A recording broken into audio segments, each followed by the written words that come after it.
Hi, YouTube. Danny Kanell today. We talk football. He's a troll. I'm a troll. We troll together. It was awesome. Like, subscribe, enjoy. Comment. Hello, hi, hola, aloha. Is that bye or hello? Both. I think it's both, yeah. Yeah. We kind of look like we're in Greetings. a tropical place. Salutations. Why is there... Oh, is it for St. Patrick's Day, that Irish thing on the I think plant? so, yeah. Why did I point that way and the plant's over here? Because I'm you... stupid. Yeah, I was pointing on the TV. TV, yeah. Mm-hmm. Anyway, so hi, it is Unnecessary Roughness, Barstool's college football podcast. I am Brandon Walker, flanked by the beautiful Jack Mack and also Katie Stats. Hello to all of you. Yeah, she's the beautiful one. I'm just here. In my mind, I was doing a joke where I couldn't tell my right from my left again, but it didn't really work when I said it. Whatever. High noon. High noon hard seltzer is what brings you this podcast. They don't bring us the podcast. We are the podcast. We're brought to you by High Noon Hard Seltzer. It's right there in front of me. I'm looking at the tropical pack with watermelon and mango and passion fruit and pineapple. But, buddy, don't stop with those flavors. You can buy the tailgate pack. You get pear and cranberry. They're limited edition flavors. You get the pool pack. You get the kiwi and the guava. And then you can always find the peach and the pineapple. And you can find those, I believe, are available in the big cans, 700 milliliter cans. We're big fans of cans on the podcast. Yes, big cans. Big can fans. Big opening. Cans. Big opening. Yeah. Yes, of course. Don't know what that means at all. But They do have big openings. Yeah. oh, the High Noon cans do. Yeah, yeah. Oh, yeah, okay. yeah, I yeah, thought you yeah. were talking about something else. No. Hopefully those don't have big openings. Well, no. Well, High Noon is delicious We and don't fantastic. Sometimes we do. anyways, we love Delicious. High Noon. It's delicious. It's fantastic. If you haven't had it by now, you're stupid, frankly. But you can always get unstupid by going and trying some High Noon. Find it at your local grocery store, Drizly, your local bar, your local tailgate. Go to your neighbor's house. Ask them if they have any. I don't know. They probably do. Probably do if they're cool. Anyway, High Noon, delicious stuff. Now, we continue without Casey Smith. She'll be back soon. But to fill the void by her absence, we have been talking to a lot of people. We talked to Josh Pate. And then we talked to Coach JB. Coach Jason Brown. Then we talked to last week, of course, my very good friend. Big Ev was on the show. Right? Yeah. Big Ev was on the show. And then we had Peter Burns. Peter Burns. Thank you very much. And then we had somebody who didn't work out very well. But today, we have somebody I've been wanting to talk to for a long time. He's great. Florida State legend Danny Kanell, and we're going to talk to him for about 45 minutes about all manner of football. And I'm just talking to fill time because we've already recorded that interview, and here it is right now. All right, Unnecessary Roughness. The interviews continue as maternity leave trudges on. We're in week 5 of maternity leave for Casey Smith. I believe it's week 5 of 52 for her maternity leave. So good for her. Shout out to the baby. It's a beautiful baby boy. I saw pictures of it yesterday. My wife cried twice, so that makes me think I've got plans in my future that I don't know about. Anyway, we've had some great interviews here, some great people, great college football voices, but none have excited me as much as this one right here, because this is a voice I've wanted to talk to for a very long time. And when I texted him and asked him, he said, "You must introduce me as Florida State legend Danny Kanell." He is, of course, of SiriusXM Radio. He has the Cover 3 podcast, which is a direct competitor to this podcast, but whatever, we don't care. It's Danny Kanell. Danny, how the hell are you? What's up, Brandon? I am awesome, man. I'm fired up to be on with you. Followed your work for a long time. Thrilled for your success, man, and it's good to be on. You are lying through your teeth. You didn't know who I was 7 days ago. No, that's so not true, because I see you with my guy Pate, and that was one of the things I said. I said, I'm only coming on here if we get to rip Josh Pate a new one together. Oh, we can like, absolutely we need to get on this together. Yeah. Like, that was the only prerequisite, because, like, and I actually, I mean, to be honest with you, I was a little bit upset. I was a little jealous, because I did see he was one of your first guests, and I'm, like, down the 5th or 6th, which I'm sure you've already had a couple people, so that means in reality I'm probably, like, 15 or 16 on the list of people, so I'm a little upset. I know you're lying, because I asked you like 3 weeks ago, and you took about 3 vacations in between now and then. Okay, so that pushed you back a little bit. Secondly, I couldn't do anybody before Josh Pate, because he would have roid raged all over all of us. So I can't. You can't mess with Pate, because he'll blow up at any moment. Yeah. Anyway, See, I'm glad you're onto him, because he's all got this this shtick, like Meemaw tells me to do this and all this stuff. And it is all, and you've got him pegged because I'm glad. And the whole thing with the t-shirt, I'm just a common man with a t-shirt. Oh, we look all at me. know it's just to show off the pipes. Like that's exactly what it's for. All so I I'm can just afford. thrilled. I'm just poor Yeah, Josh exactly. Pate. All I can afford is this medium tee from Baby Gap that happens to show off my biceps. Look at me. I know football. All your teams are great. I'm not going to crap on any of them. We got you, Yes. Pate. We got you pegged, Pate. Anyway, Danny, it's great to have you. Great to talk college football. And that's really, there's no rhyme or reason to this. I've just got about 30 college football questions written, and we're going to knock out as many as we can. Let's do it. All right. I like where we're headed. Question number 1. Danny Kanell, are you a troll? Yes, I am. Yeah. I'm self-aware enough to realize that I am a troll at times. I'm not a constant troller. That's the thing that gets you in trouble, because once you start to go down that slippery slope, that's all anybody ever thinks you're doing. So yeah, at times I'll troll people and let them know it. And other times I'll say something that I'll mean with a little more serious nature, but people are like, oh, he's just trolling. So I guess I've made my bed. Now I have to sleep in it.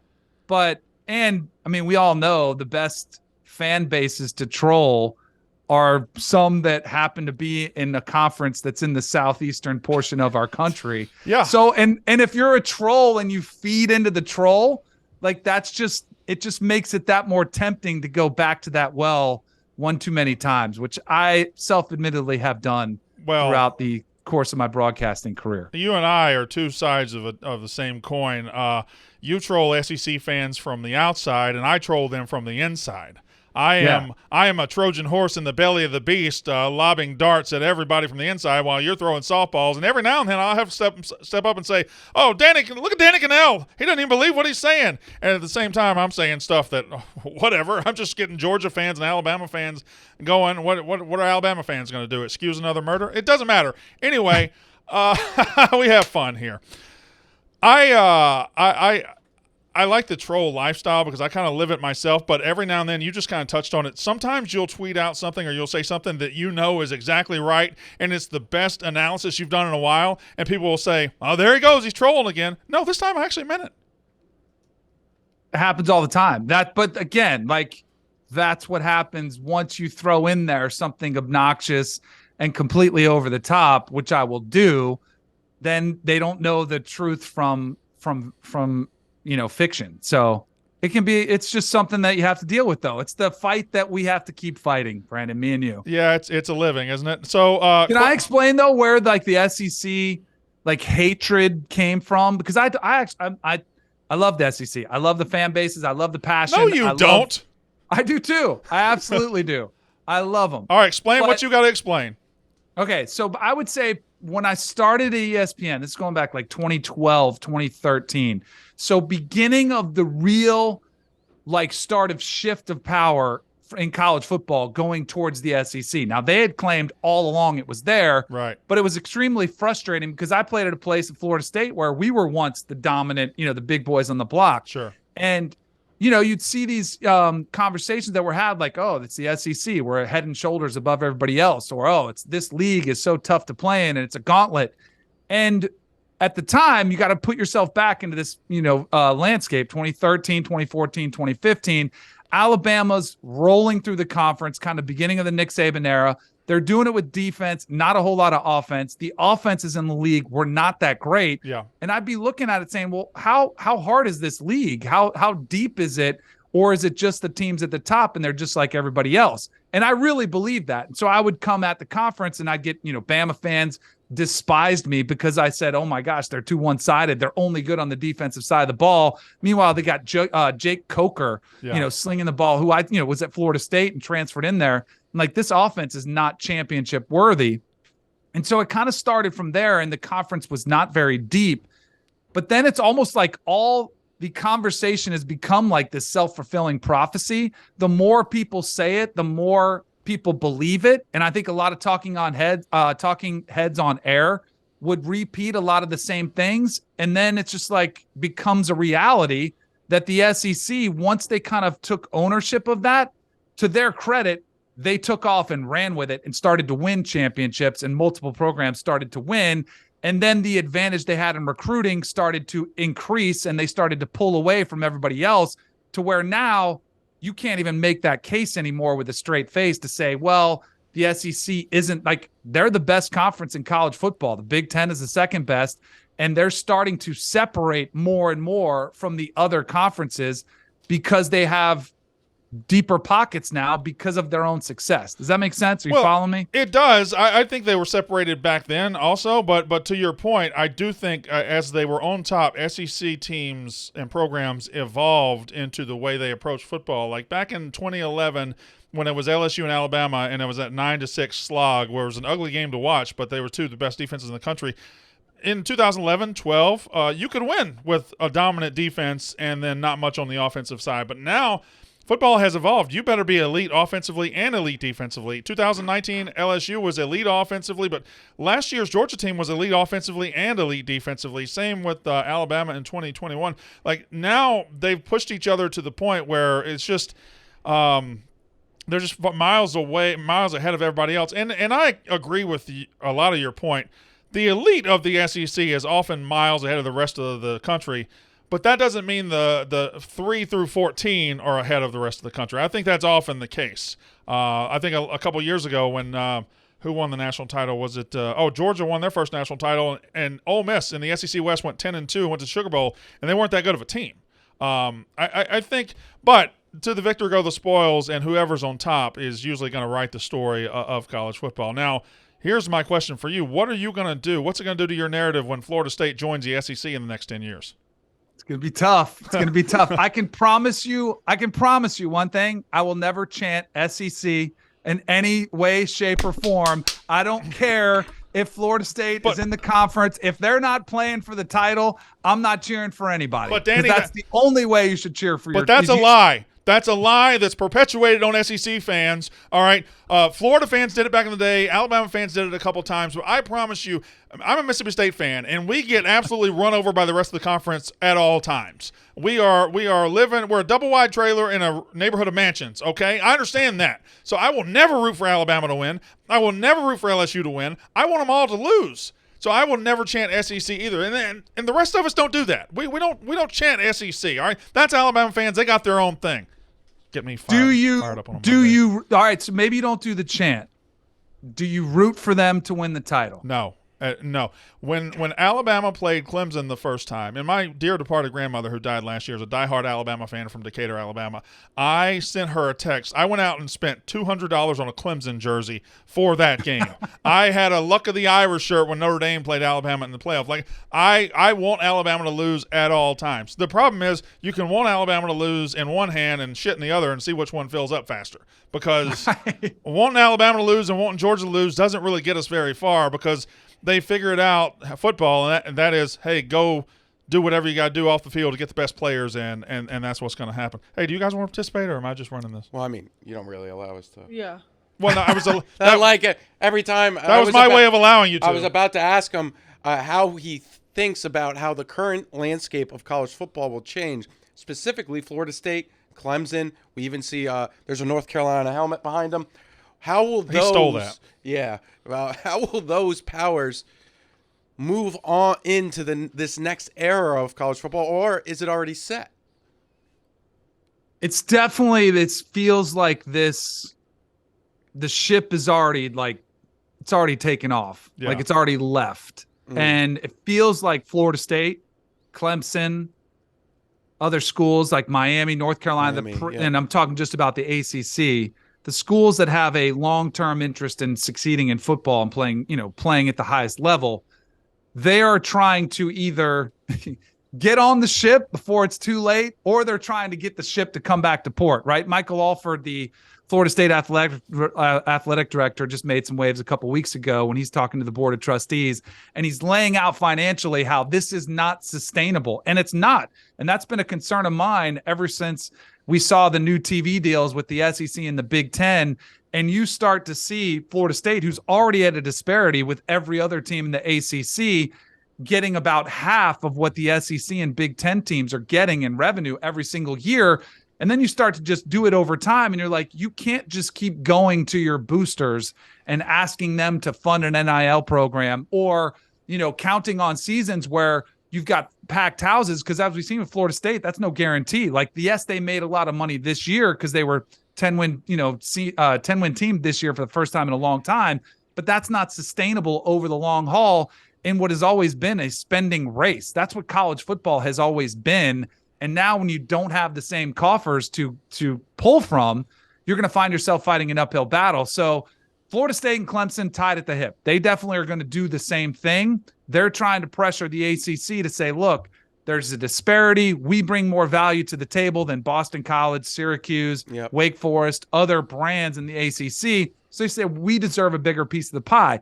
I think that's a temporary solution that Jim Phillips, the commissioner of the ACC, can look at, can consider to appease them. But long term, if the ACC isn't able to renegotiate their television deal, which goes through 2036, I mean, it might be one of the worst television deals in college football history from the standpoint of the ACC. If they can't renegotiate that, then I think you're looking at Florida State, Clemson, and maybe other schools no longer being a part of the ACC. And that's them trying to jump on the boat that's leaving as opposed to getting it to come back. And how will Florida State fuck over Miami in this process?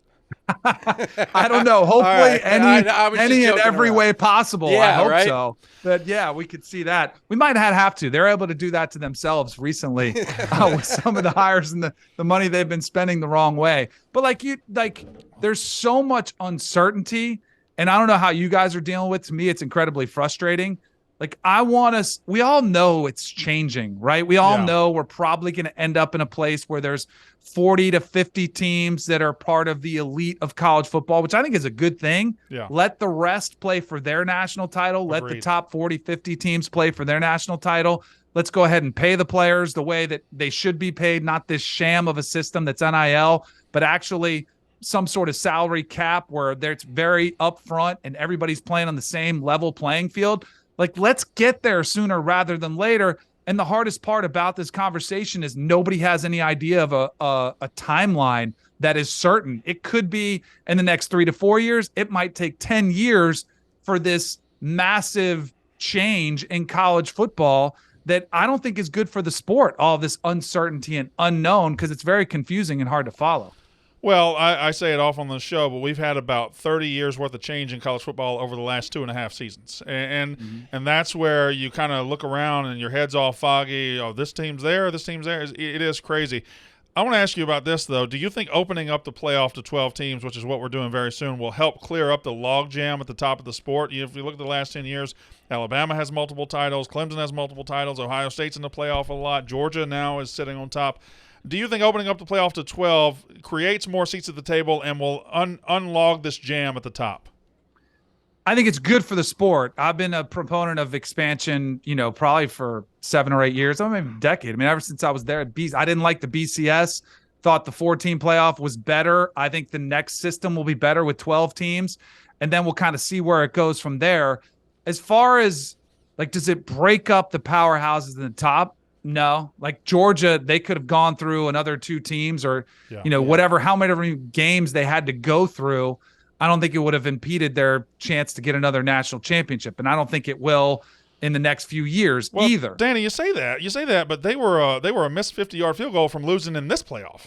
True. But it would have been to Ohio State, who was right back in that, it's just Ohio State again. It's still always going to be those teams that spend more. Again, it's a spending race. It's an arms race. So they spend more on recruiting. They spend more on NIL. They spend more on facilities. So they have a significant advantage when it comes, and they have more talent than everybody else. If you look at the talent disparity, those teams that have accumulated the talent, those are the teams that we're talking about. Yeah. Alabama, Ohio State, Clemson, Oklahoma. Now USC looks like they're coming back to the table. They are accumulating that talent at the top.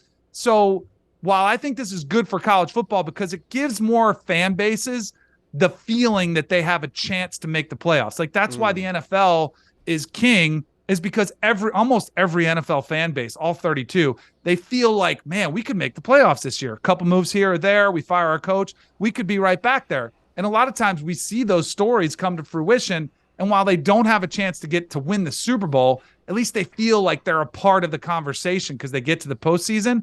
with 4 teams that make it, and in reality, at the start of the season, we all know like the 12 to 15 that can actually get those 4 spots. Yeah. Like that's a lot of fan bases throwing in the towel and being like, man, what do we have to play for this year? And I think that's why you're seeing ticket sales down and attendance down and even ratings in some scenarios down, because fan bases are throwing in the towel like, we don't have a chance this year.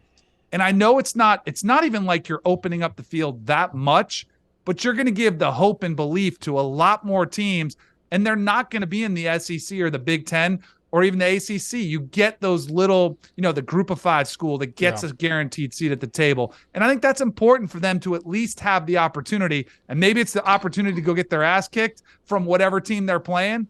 But I don't think blowouts are this horrible, oh my gosh, we can't expand because we could see blowouts, as we just witnessed, and no one wants to see a blowout. You can see a blowout in a championship game on any level because it happens in sports. College football is the only sport people criticize for blowouts in the championship when it happens in every single thing. Scotty Scheffler won the Masters by 28 strokes last year. Super Bowl is often a blowout. World Series can be a sweep, and we don't bat an eye. We don't bat an eye. We just say, oh, how impressive was that by Scotty Scheffler? How impressive was that by them? But we don't say how impressive was that by Georgia. We just say, why was TCU there? And that's stupid. That's really, really silly. TCU had a remarkable run to get there, and TCU, I think, is a great example of the hope that we're talking about. They made it in a 4-team playoff, and they beat Michigan when they got there. But making a 12-team playoff is going to give a team the same boost. TCU has used this playoff berth to – their transfer portal class is crazy. They're getting recruits that they've never gotten before. They're using it to their advantage, and I think that's going to be true in a 12-team playoff. Now, I actually have a couple of questions. I actually have a lot of questions. Some of them follow a true-false format. Some of them don't. I just go crazy. But now we're going to talk about the 2023 season, the season that's in front of us, okay? Mm-hmm. I just want you to answer this question. The 2023 ACC champ will be Clemson, Florida State, or other? I'll go. I think those are your 2 favorites, heavy favorites, separated from the pack. Doubt. Yeah, no doubt. And it's hard to even envision another school. I'm trying to think of who you would make in that. Like, is Miami going to have some kind of miraculous turnaround, replacing both coordinators? Like, it's a mess down there. I wouldn't pick them. North Carolina, like with Drake May, was phenomenal. But will they have the defense? Yeah. North Carolina's got a lot of questions. Right. They got a lot of question marks. I'm trying to think of the other teams you can make a case to be in this conversation, and I think it's pretty hard. I'll go. This is going to hate me, and I'm sure you have some Florida State listeners. I'll say Clemson. Yep. Because they're the guys that have gotten it done. And Florida State might be knocking on the door, and I like the direction they're headed, and I would love to be wrong on this one. Yeah. But I also think the changes that they made at offensive coordinator were maybe the biggest offseason move we've seen in college football this year. Yes, talking about Clemson. Yeah. Bringing in Garrett Riley to run that offense. You've got Cade Klubnik, who was very up and down in his very short window, but that's to be expected from a young player, but he's uber talented. They still got the most talent. In a talent acquisition game, Clemson has a more talented roster top to bottom than Florida State. I love what Mike Norvell has done. I think Jordan Travis has done an exceptional job. I think he's a Heisman contender, but I got to see Florida State kind of maintain it. They're in this position the first time in 7 or 8 years where there are going to be expectations on them. That's an area that Florida State hasn't been in for a while. So I'm curious to see how they handle it. Clemson, I'll go ahead and pick them. I hope I'm wrong, but I'll go ahead and take their pedigree over the last decade over Florida State's and say they get it done. All right, super chalky. Okay. I know. That's fine.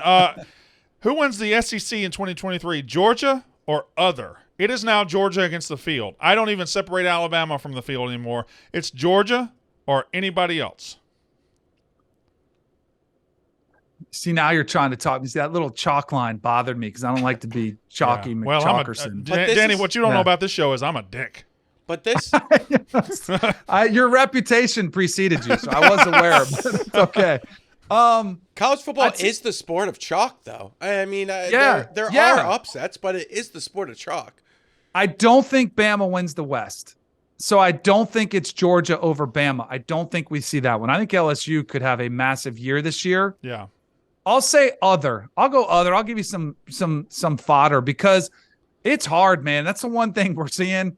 I mean, we're talking about Georgia going back to back to back. I think you have to go other in this position. And as much, I don't want to say hatred, but as much controversy as there was around Stetson Bennett, is he good? Is he not good? Yeah. The dude won games for him. And now Georgia fans and everybody else who like to poke holes, I thought they could do better than Stetson Bennett, and I was wrong on it. I mean, he raised his level of play. Yeah. Now they have to replace their quarterback as well with a new offensive coordinator that, comes with some question marks. I'll say other because it's hard, man. And that's the magic sauce that Nick Saban had for so long, and he wasn't able to three-peat, was to keep and maintain that level of excellence, that standard. Yeah. So I'll say they fall short. It's damn near impossible, but damn, if they didn't replace 15 NFL draft picks and have a better season than they had from when they had a historic defense. It was crazy. And then we saw those backups come in against TCU, and they looked when those freshman defensive players got in a blowout against TCU and looked better than the starters, and they were just killing people. They looked like 6'9",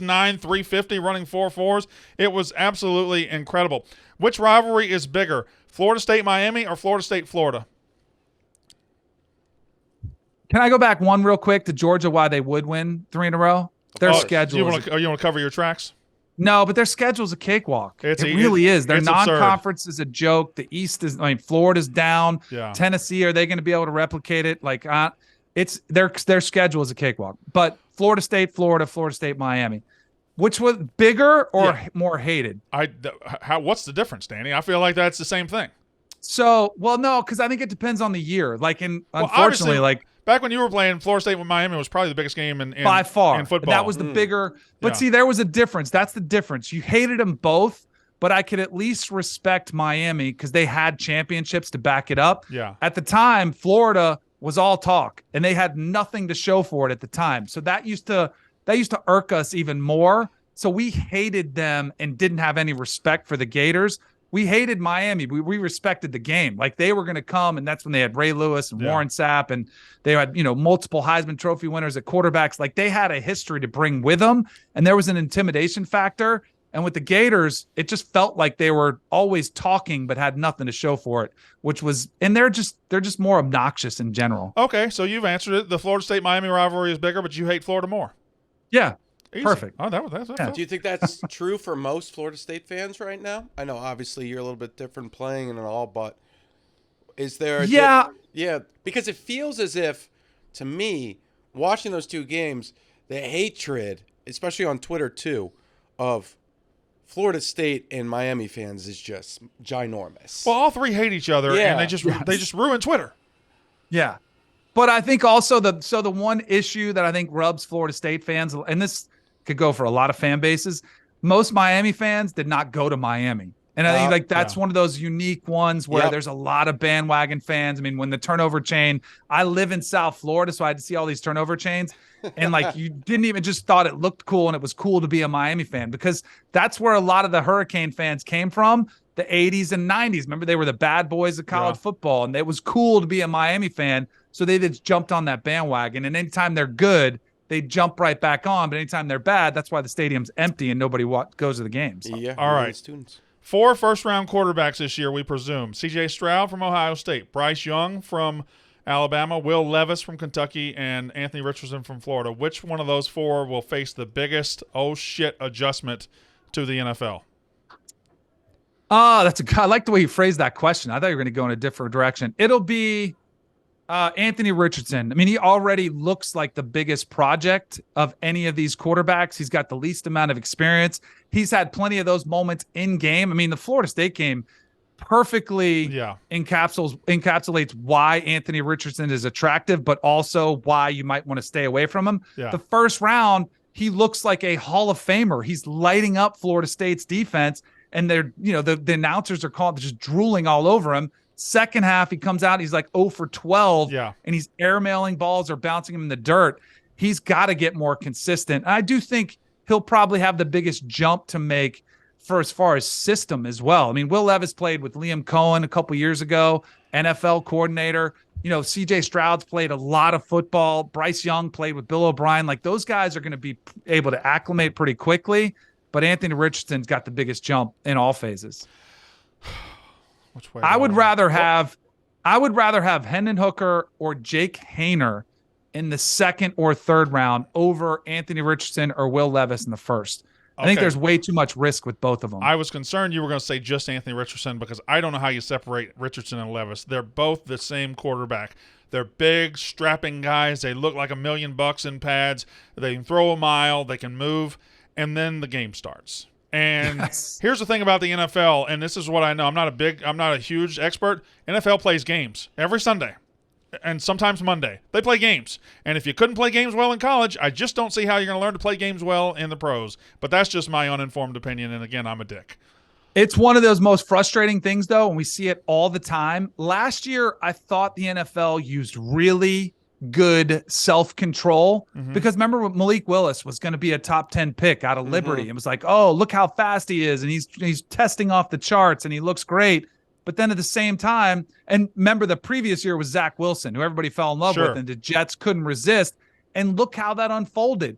And Zach Wilson, his draft stock skyrocketed because of his stupid pro day, which is all controlled. He's throwing to his receivers, and he made the one throw. Remember, it went viral, and every draft guru like McShay and Dan, and I love these guys, Jeremiah, they're all like, I've never seen a throw as more impressive as that. It's not about the impressive throws. Most of these guys can make any or all of these throws. Can you make the boring throws 70% of the time? And if the answer isn't yes on that, you should not be touching them. And we haven't seen a lot of these quarterbacks do it. So they all of a sudden, they burst on the scene once the season is over. And we see them in shorts and a T-shirt throw it 75 yards across their body. And we're supposed to believe, like, that's the version you're going to get? No, you're going to get the version of the guy you saw on tape, which is why all you should do is go look at Bryce Young's tape, throw it in there the last 2 years. Nobody was better. And I get it. He's small. But the NFL is different now. You don't take as many shots as you used to, even just 10 years ago. I would much rather take the risk of a player staying healthy than a player you have no idea if he can play or not. And Bryce Young, I know he can play, so I would take the risk with him all day long. All right, 4-on-4 fist fight. Cover 3 pod against unnecessary roughness. Who wins? Oh, that's us hands down. You haven't seen some of these guys in person. You know that, right? Danny, you haven't seen me in person. All right, I'm a big old boy.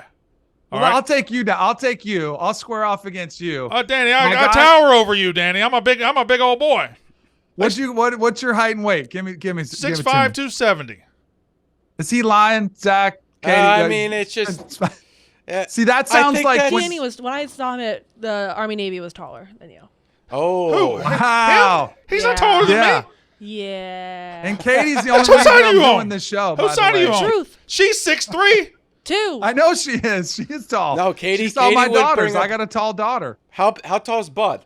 Yeah, how tall's Bud Elliott? Bud's a big boy. All right, so that's an issue. What about Chip? I can take Chip. Yeah, well, Chip is our weak link. Chip, let's Casey, just be honest. Casey. Chip, well, I wanted the weak link. Okay. All right, whatever. Chip is our weak link, but Fornelli, he's an offensive lineman. He's scrappy too. Hold on, Danny. What's your problem?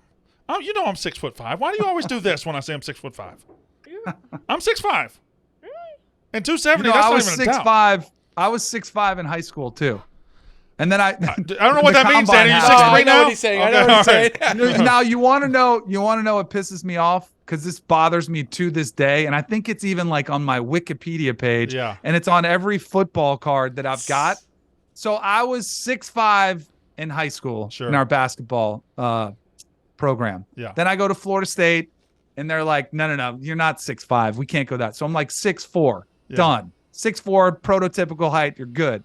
Then I go to the combine and they do the thing where they they crunch you down. Yeah. They do not give you any benefit and they pressure it on there.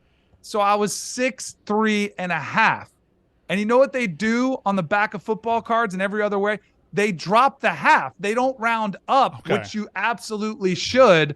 I am 6'3", listed everywhere out there my name is, which really bothers me. And it was definitely the reason I dropped to the 4th round. All right, so see, pisses me off. I got 2 inches on him. He's 6'3". Fair enough. Do you see how Bryce Young was wearing those? I think it was the everyone, lifts, the no bull. They're solid 2 inches behind all the platforms. Oh, yeah, because I was in Indy and met him, and I was like, wait, I'm like, he's not that short. Like, he's pretty good size. And then he did have on the shoes, which I guess all of the shoes, like, are going Hoka style with, like, the 2 and 3 inch lifts on them, which which I'm a big fan of, but he was rocking them. And then I was shocked because I don't think anybody saw him coming in at 5'10" and an eighth. All right, before we go any further with Danny and we talk about championships and whatnot and all manner of football, I got to tell you about the Barstool Sportsbook. Are you ready to hear about the Barstool Sportsbook? Yes, I am. The best place on the internet to gamble on sports. I enjoy gambling on sports. If you do, find and download the app, the Barstool Sportsbook app. Massachusetts, I'm talking to you. Attention, Massachusetts, the founding home of Barstool Sports, is now the latest state to offer the Barstool Sportsbook app. I think we're up to 13, 14 states, something like that. Massachusetts, big deal. If you're in Massachusetts, download the Sportsbook app and sign up today to take advantage of the Cue the Duck Boats offer. Any wager of $5 or more, any cash wagers of $5 or more for new users will get you a $50 bonus bet on the Celtics to win the NBA championship and a $50 bonus bet on the Bruins to win the Cup. Those are two good-ass teams. They are good. The Bruins have a very good chance to win the Cup, and the Celtics are also really good. The Bruins, they are known as, in the hockey community, a wagon. A wagon, yes. Yep. And the Celtics, if they're not a wagon, they're damn close. Yep. They're very, very good. The Barstool Sportsbook, the official sportsbook of Barstool Sports. By the way, terms do apply to that other offer I just told you. The official sportsbook of Barstool Sports, and the only place to find exclusive bets and odds boosts from your favorite Barstool personalities like Jack Mack, myself, and a bunch of others. And some others. Who cares about them, though? There's all the great features you want in your sportsbook, like live in-game betting, Parlay Plus to bet within the same game or across sports. You can move the line. You've got teaser bets. Easy and secure for registration, deposit, and withdrawals. So remember, Massachusetts, this is the one and only Barstool Sportsbook. You see the stars right there and the stool? It's not on that logo, but it should be. Anyway, check it out. You must be 21 or over. If you or a loved one is experiencing problems with gambling, call 800-327-5050 for 24/7 support. Play it smart from the start with GameSense. Visit GameSenseMA.com. All right, here we go. So I got 8 minutes with you. What did Bama list them at? 6-1. 6-1, hilarious. So Danny's got a TV hit, so he's got a time crunch here. He's got a hard out. So I'm gonna knock out a bunch of questions. They're just true, false, and we'll hit them fast. Okay, you ready? Yep. True or false? In 2023, Michigan wins its third straight Big Ten championship. True. True, really. Oh, wow. Old Chalky McCoy over here. I can't get him to say anything. I sounded more surprised by that one. Well, I guess I think Penn State's going to matter in the Big Ten a lot this year. I think that young talent. I think James Franklin has heard it. Remember how before Harbaugh beat Ohio State, we hear Harbaugh. Franklin's hearing that same thing right now. Franklin's a great coach. Yep. I'm with you there. And we act like he's not.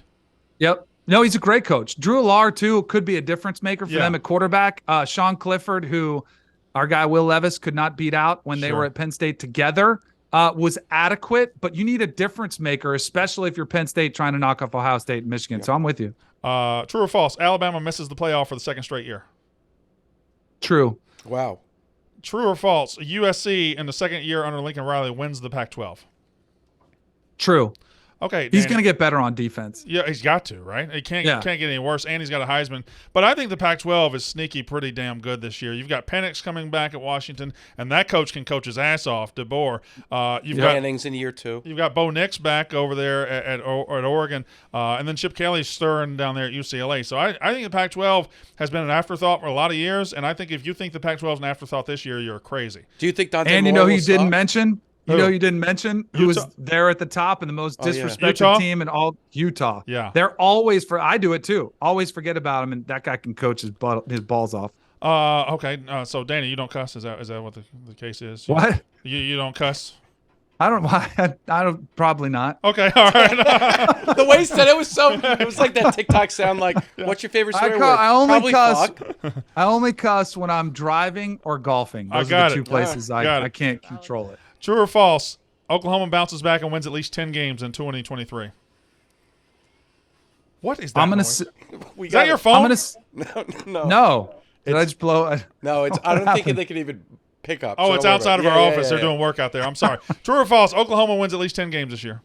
I'm gonna say false. 10 games is a lot, and they still have to kind of weed out some of the people that Brent Venables doesn't want on that roster. I mean, I saw that at Florida State. I think it's a kind of a similar situation. as what Mike Norvell inherited, I think there's going to be some roster turnover. What is happening There's there? There's pirates outside. I think there's some sort of breakdancing convention outside our window. What's going on They're out like, there? Timber! I don't know. So true or false? Florida State beats LSU to open the season once more. True. Wow. But he's high on LSU. I'll be there too. But I am high on LSU. You're high on LSU, but then you pick Clemson though when he's covering all his He's tracks. covering all of them. Yeah. Florida State should have beaten LSU by 2 touchdowns Yeah, last no, year. that's Remember true. they I fumbled the agree. little pitch going in? I agree. Danny's covering his tracks, so he could rob somebody right now. We'd never find Oh him. no, we wouldn't. No. Yeah, the tracks are covered. You would donate to the charity right Yeah. after, yeah. True or false? Miami has another losing season in 2023. I'm going to say false. I don't think it's much higher above it. I think probably 7-5, 8-4 are the more likely scenarios.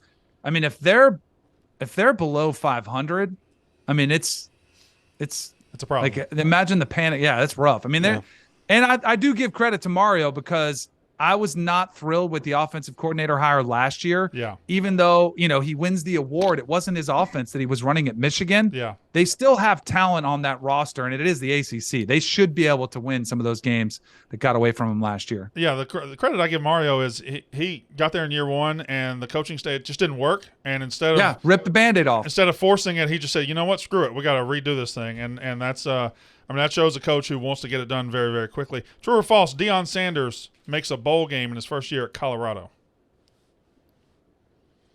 I'll say, the first year, their win total is only 4.5, right? Yeah, it's not great. It's not very high.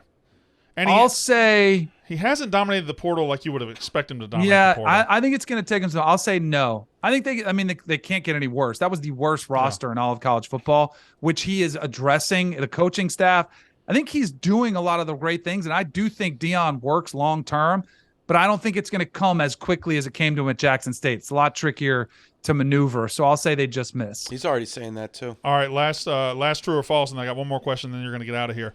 True or false? Hugh Freeze was just a disgusting hire at Auburn. I actually like the hire. I think it's perfect. I think it's perfect for everybody. Yeah, I guess it does fit. It does fit, doesn't it? It does. I mean, there's nothing more SEC. The hell with it. Let's win football games. Yeah. Exactly. I think he's still a great offensive mind. I think he knows the landscape clearly. Haven't been able to win at Ole Miss. I like it. I have one true or false. Go ahead. All right. One of the big-time 5-star quarterbacks has freshmen this year has a massive year in 2023. True. True? Okay, so one of them. Okay. Yeah. Are you going to make him pick one, or does he just get to pick all five? All six? I'll say it's Arch Manning. Okay. I'll say, you think he's going to start, though? I think he's going to threaten to start. I think he could be starting by the middle of the season. Huh. Well, every guy that got recruited pretty much has a guy in front of him. So, yeah, putting them all on a plate together, that's why I didn't want to just say one. But Arch is a great answer. All right, here's my last question. I'll let you get out of here. You hate on the SEC, and you've been doing it for a while, and you do it tongue-in-cheek, and you have fun with it. But you hate on the SEC so much. Why don't you hate on the Big Ten? Because those fans are just as full as their own crap as SEC fans are. Why don't you hate on the Big Ten too? They're not top to bottom. Like Ohio State fans are not thrilled because I thought they shouldn't have been in the playoff when they only played 6 games in COVID season. Yeah. This past year, like if you don't win your conference, I don't think you should be in. So they weren't thrilled with me with this past year. I disagree with that. Like, you're okay with that? See, I don't think conference championships mean a damn thing because conferences are not created equal. Yeah, but if you're not the best team in the country, then how come you can't win your conference? If you're supposed to be one of the best 4 teams, then win your division. Yeah, but the best 4 teams, sometimes the second best team might be in a division with the best team. That's just a possibility that exists. And this year we saw they could have won the national title if they make that field goal against Georgia. I picked them to win that game. I was like, I was okay. I don't think they should get access unless you win the conference. Like that to me, that's like Bama. So do you think Bama should have been even though they lost twice? Like at some point. No, that's a different. They lost twice teams. though. Right. Alabama wasn't good. They didn't deserve it. But I thought Ohio State did fine. Anyway, I guess that's going to do it because you got to get to TV, which is more important than us. But you got to do this one thing. Go back to the Cover 3 boys and tell them I have challenged them to a 4-on-4 fist fight. Done. You just name the time and place. We'll come to New York City. We'll go to Chicago. wherever we need to go. Shit, he's too eager. Never mind. I bail out. Listen, Danny, really enjoy following you on Twitter. He's on Sirius XM Radio. He's got the Cover 3 podcast. He's everywhere the college football is. Danny, I've been wanting to do this for a long, long time, and I thank you very much for your time. Thank you, Danny. Me too. I appreciate it. And thanks to Katie for sticking up for me, getting the size right, because I remember seeing her in Philadelphia. She's got personal firsthand testimony. She can say I'm taller and more attractive than you are. All right, relax. Go do your damn TV, Danny. Go do your damn TV.